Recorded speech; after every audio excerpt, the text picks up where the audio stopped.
తాకట్లో ఉన్న మీ బంగారాన్ని విడిపించి ఆ రోజు ఆన్లైన్ రేటుకి కొంటాం. Sharma gold company.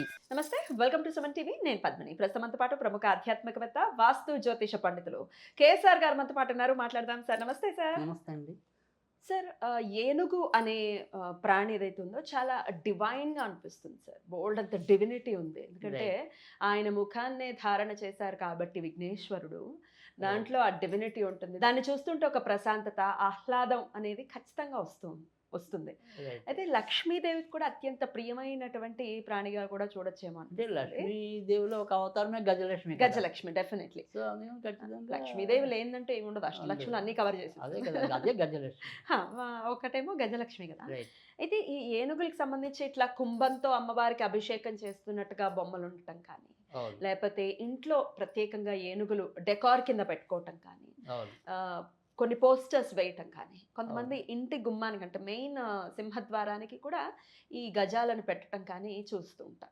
ఇట్లా పెట్టడం ఎటువంటి ఫలితాన్ని ఇస్తుంది? ఏనుగుకున్న డివినిటీ, వినాయకుడితో సంబంధం ఉన్నప్పటికీ ఆ డివినిటీ ఇంతలా రావడానికి గల కారణం ఏమిటి? మరి ఈ ఏనుగు ప్రతిరూపాన్ని ఇంట్లో ఎక్కడ పెట్టుకోవచ్చు, ఎట్లా పెట్టుకోవచ్చు? ఒక వాస్తు పండితులుగా కూడా చెప్పండి సార్. తప్పకుండా. అంటే ఇక్కడ మనం ఏమంటామంటే ఏనుగు విషయానికి వస్తే పాజిటివ్, నెగిటివ్ అంటే ఎక్కడైనా మీకేమంటాం, ఒక ఏది ఎక్కువైనా కూడా దాన్ని మనం మంచిది కాదు కదా. అందుకని ఏనుగు ఏదైనా సరే దానికి ఎక్కువైనప్పుడు మొదటి ఏనుగులా వీడు కొట్టుకు వస్తున్నాడు అంటే తర్వాత రెండోది, ఒకసారి మనం భరించలేని దాన్ని మోస్తున్నాం అనుకోండి, వైట్ ఎలిఫెంట్ అంటాం. అంటే ఒక వైట్ ఎలిఫెంట్ని మనం పోషించడం ఎంత కష్టమో, కొన్నిసార్లు మనం ఒక కారు కొనుక్కుంటే దాని మరమ్మతులకి జీవితం సరిపోతుంది. కరెక్ట్. సో అలాంటివి ఏదైనా సరే అత్యంత పోషణాత్మకమైనది ఏదైతే ఉంటుందో దాన్ని వైట్ ఎలిఫెంట్ అన్నాం. అంటే అది ఖర్చుకి సింబల్. సో ఏదైనా సరే మితిమీరిన అహంకారం ఉన్నా, మితిమీరిన కామం ఉన్నా, ఇంకోటి ఉన్నా అది మదం ఎక్కి కొట్టుకుంటున్నాడు అంట. సో అంటే పాజిటివ్, నెగిటివ్ రెండు దీంట్లోనే ఉంటాయి. ఏనుగు అందుకే అంత విశిష్టమైనది. లేదు మనకి విపరీతమైన ఔశ్వర్యం పట్టింది అనుకోండి, మదపైశ్వర్యం పట్టిందంట. అంతేగా, అంటే ఏనుగు అంత బరువైన ఔశ్వర్యం మనకి పట్టడం అనేది. సో అందుకని ఏనుగు అనేది తర్వాత రెండింటికి అది ప్రతిరూపం. ఒకటి సంపదకి, రెండోది మీ యొక్క పరాక్రమ శక్తికి. సో అందుకని అత్యంత బలంగా ఉండటం అనేది దాంట్లోనే ఉంటుంది.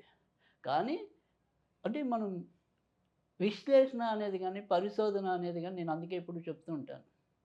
ఇక్కడ మీరు విశ్లేషణలోకి వచ్చినప్పుడు చూస్తే ఏనుగు సింహానికి మూడింతలు ఉంటుంది. కానీ సింహం అనేది కళలోకి వస్తేనే అది భరించలేదు. అందుకని దాన్ని సింహస్వప్నం అన్నాం.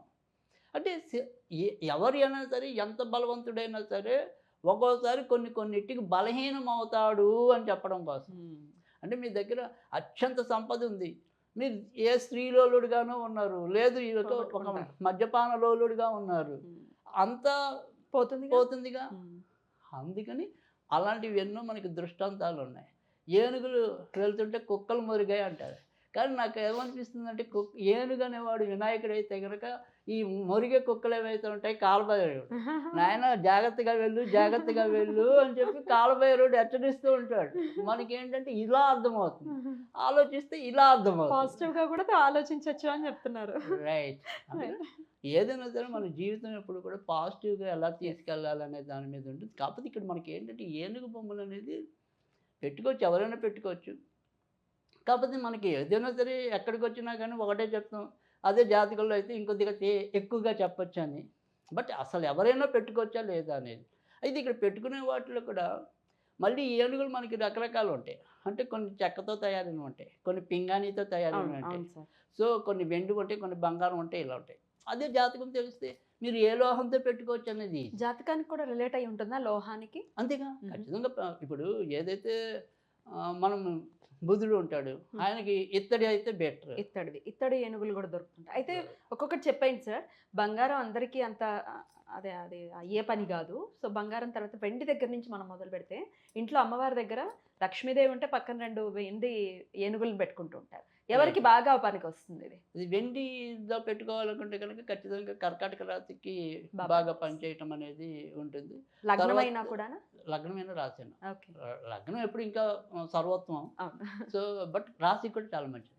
తర్వాత వృశ్చిక రాశికి కూడా చాలా మంచిది. ఈ వెండి ఏనుగులు పెట్టుకోవాలి. వెండి ఏనుగులు పెట్టుకోవాలనుకుంటే కనుక కర్కాటక రాశి కానీ వృశ్చిక రాశి కానీ చాలా బాగా ఉపయోగపడతాయి. ఇక దాని తర్వాత చెప్పండి. తర్వాత వచ్చేప్పటికి ఏంటంటే నెక్స్ట్ ఇంకెవరైనా పెట్టుకోవాలంటే మీన రాశి మీన రాశి వాళ్ళు వెండిని పెట్టుకోవచ్చు. ఇత్తడైతే ఎవరు పెట్టుకోవచ్చు? ఇత్తడైతే కనుక ఖచ్చితంగా కన్యా రాశి వాళ్ళు కానీ తర్వాత మిథున రాశి వాళ్ళు కానీ ఇత్తడిదైతే చాలా బెటర్గా పనిచేయటం అనేది ఉంటుంది. పంచలోహాల్లో కూడా దొరుకుతుంటాయి సార్. ఒకంత కాస్ట్ ఉంటుందా? పంచలోహాలు కొద్దిగా కాస్ట్ ఉంటుంది. కొద్దిగా కాస్ట్. అఫోర్డబుల్ అనుకున్న వాళ్ళు ఎవరు పెట్టుకోవచ్చు సార్? పంచలోహాల్లో అయితే కనుక అసలు దానికి ఏమీ లేదు, నియంత్రణ. అందరూ పెట్టేసుకోవచ్చు, ఎవరైనా పెట్టుకోవచ్చు, కామన్గా పెట్టుకోవచ్చు. సో అందుకే పంచలోహాలది అవసరం. బట్ కాకపోతే ఇంకా ది బెస్ట్ అంటే మటుకు ఖచ్చితంగా సింహరాశి వాళ్ళు పెట్టుకోవచ్చు. సింహరాశికి ఎందుకంటే వాళ్ళకి బాగా పెడితే బాగా ఖర్చు పెట్టుకునేలాగా ఉంటే బంగారం పెట్టాలి, లేదు అంటే కనుక పంచలోహాలే బెటర్. ఓకే. అలాగే పింగాణి అయితే ఎవరు పెట్టచ్చు సార్? పింగాణి అనేది ఎప్పుడు కూడా అంటే ఇది మటుకు కొద్దిగా మనం రాహు ఉన్న ప్లేస్ని బట్టి చూస్తే కనుక ఇంకా ఎగ్జాక్ట్ చాలా బ్రహ్మాండంగా ఉపయోగపడుతుంది. బట్ ఉన్నంతలో అయితే కనుక ఖచ్చితంగా మకర కుంభాల వాళ్ళకి అయితే కనుక పింగాణి, పాలరాయి అంటే రాతి చాలా బాగుంటాయి. వాళ్ళు మకర రాశి కానీ కుంభరాశి కానీ పెడితే చాలా అద్భుతంగా ఉంటుంది. మిగతా వాళ్ళు ఎవరు పాలరాతి జోలికి వెళ్ళకూడదా? అంటే అలా వెళ్ళకూడదని కాదు, కొంతవరకు నెక్స్ట్ ఆల్టర్నేట్గా రాసులు కాక తీసుకుంటే కనుక ఖచ్చితంగా శుక్రుడు రాశులైన వృషభ రాశి కానీ తులారాశి కానీ వాళ్ళిద్దరికి ఖచ్చితంగా పాలరాతి పనికి వస్తుంది. పాలరాతివి పెట్టుకోవచ్చు, బాగుంటుంది. ఇది మరి సంబంధం ఉందో లేదో చెప్పండి. పోస్టర్స్ రూపంలో కానీ ఇట్లా ఇంట్లో పెద్ద పెద్ద పెయింటింగ్స్ లా కూడా కొంతమంది వేయించుకుంటున్నారు. ఎవరెవరు వేయించుకోవచ్చు, ఎవరెవరు వేయించుకోకూడదు? అంటే ఎవరెవరైనా సరే వేయించుకోవచ్చు, కానీ మనకి ఇక్కడ ఏంటంటే ఆ తెల్ల ఏనుగుల బొమ్మలు పెడతామా, ఆకుపచ్చ ఏనుగుల బొమ్మలు పెడతామా, ఈ రెండు జనరల్గా ఉంటాయి. లేదా నలుపు ఏనుగులు అంటే బూడిద రంగులో ఉన్నవి ఉంటాయి. సో అది మటుకు మనం జాతకం బట్టి అయితే ఇంకా కొద్దిగా ఈజీగా చెప్తాం. బట్ ఏదైనా సరే ఒక ఏనుగు అనేది తీసుకుందాం. అంటే సరే పోస్టర్లు పెట్టుకున్న వాళ్ళు పోస్టర్లు పెట్టుకున్నారు ఏదో కానీ, బట్ కామన్గా అయితే కనుక నన్ను అడిగితే ఎక్కువగా ఉత్తరంలో పెట్టుకుంటే మంచి బెనిఫిట్ ఉంటుంది.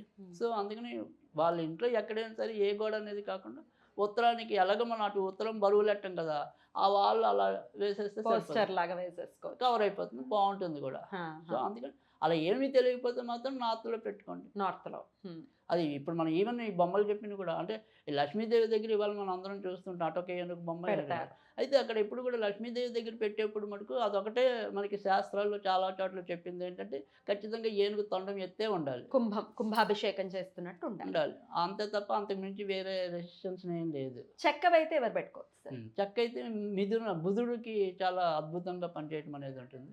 సో అందుకని ఖచ్చితంగా మిథున రాశి కానీ కన్యా రాశి కానీ ఇత్తడి కూడా అంత సేమ్.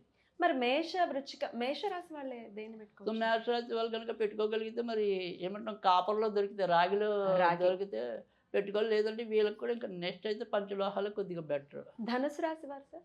ధనుసు రాశి వారు మరి ఎఫర్ట్ చేయగలిగితే బంగారంలోనే పెట్టాలి.